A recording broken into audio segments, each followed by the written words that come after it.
Do you know where you're from? Have you ever wondered about your origins of culture? Do you still maintain that heritage? Or do you let your surroundings consume you with societal norms and media? Allow me to introduce myself. Welcome to my sunshine, beautiful homeland, Santo Domingo, the Dominican Republic. With amazing food, beautiful people, fantastic scenery, and interesting history, I'm stuck here in my Michigan bedroom as I listen to my favorite Latin artist, alone. Looking back on all these memories, I ask myself, why do I live here? And why do I feel disconnected from my own culture, my ancestors? Like many other minority and immigrant families, these questions are very common and heartbreaking. Luckily, even outside our homeland, we can explore and connect with our culture more than ever with the touch of a screen. Today, we'll be exploring the reasons and meaning behind immigration, how we culturally connect with our heritage digitally, and how important it could be to appreciate different cultures in foreign locations.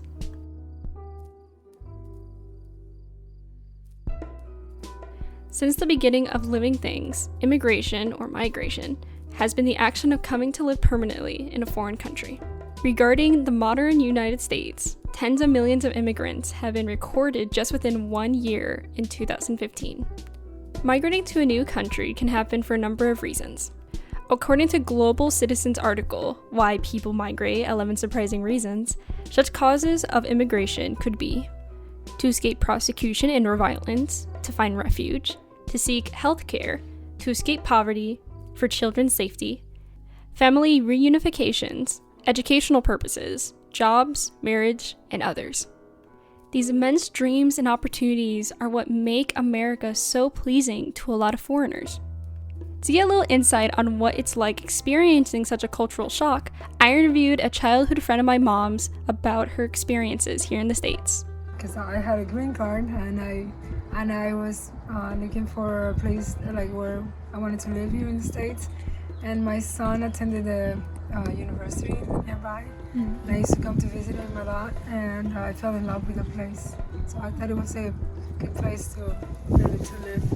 After living being born and raised in Santo Domingo, it's very hard to put my culture on the side. So everything I do, it's like I try to include everything like what is the lifestyle here with the touches of my roots, and that's what I do. So I like to socialize, and I like to have people over and show them part of our cuisine, Dominican cuisine, and our customs and traditions, and that's how I keep it.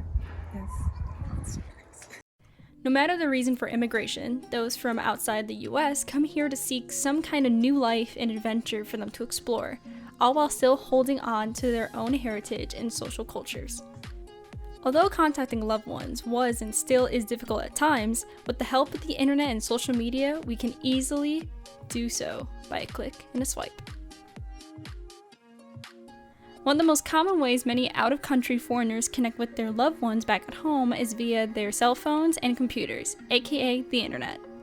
Social media apps or Wi-Fi-based messenger apps are some of the most common ways of national and international communication and connection. A great example of said apps are WhatsApp and Instagram. WhatsApp is an online browser or phone-based application that relies on data to send messages, like iMessage or BBM.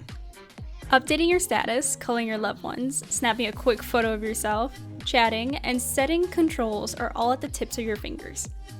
This means that anyone with a local Wi-Fi connection and device can easily connect with their loved ones and friends, no matter how far away they are. Not to mention, it's super customizable with adjustable chat lighting brightnesses and unique chat log wallpapers. Instagram is fairly similar. This now Facebook-owned app allows users around the world to share their everyday living photos, stories, reels, and even company products within a few seconds, immediately sharing with millions of people. With her permission, take this example of my Spanish cousin Lourdes and how we still keep in touch via Instagram.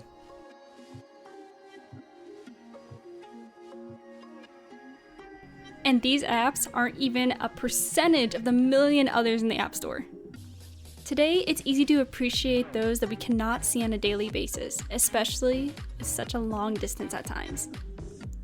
However, moving that appreciation from online to the real world can be a mixture of learning and growing, as well as stereotyping and mockery. The blurred lines between appropriation and appreciation can sometimes be hard to tell apart. Due to the United States being a melting pot of many different cultures and ethnicity, seeing traces of diversity can be seen from all around.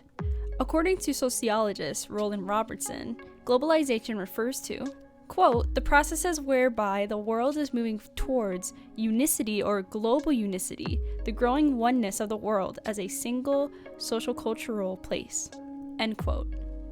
He also states that, quote, the movement towards unicity refers to two features of the human condition for Robertson, raising connectivity across the world and global consciousness, end quote. Which in more simple terms means, globalization allows foreign cultures to make pieces of non-foreign immigrated spaces, such as the United States.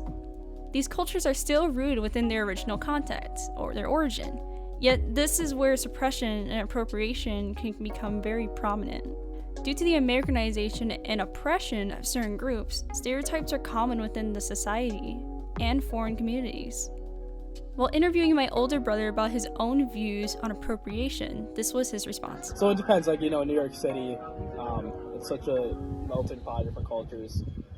Being foreign's accepted there, but if you go to other places, even in Michigan, not so much. It's not that it's not accepted, but you're just you're not anything special. I think that's the biggest thing about this Hispanic culture is you're just kind of categorized as all Hispanics are Mexican. And there are stereotypes, of course. I think the biggest ones that we get is, I've gotten, do you speak Mexican? Yeah, I do speak Mexican, Are you Mexican? Because I feel like many people assume you're Hispanic or Mexican, and that's just kind of a stereotype that we get. In terms of like a cultural appropriation and stuff, like, no, but if I was Mexican, then yeah, I'd probably be offended by the things that they sell, because, you go to Party City and you can buy a taco costume, which can be offensive, so. No matter the viewpoints of those oppressed or not, foreign American groups have been silenced, mocked, and killed all over the country for movements and pride, especially online. Civil rights movements, reclaiming of land, and even existing, to say a few, have been laughed at over social media by those who are too ignorant to listen and learn from these communities and stories. Ignorance and the backing of colonization are still seen today in our society's judicial system and politics, making it harder for foreigners to call this place home. Yet we as foreign Americans continue to fight for our right to be here and our place to live within the States. My culture is a part of me no matter where I go, no matter where I live. Culture is found within the people, not within the land of the people. As one of my favorite Disney movies once quote, family comes first, always. And we, as a whole, as foreign Americans, me as a Dominican, we are family, and that's never going to change. Even within the dead of winters in Michigan.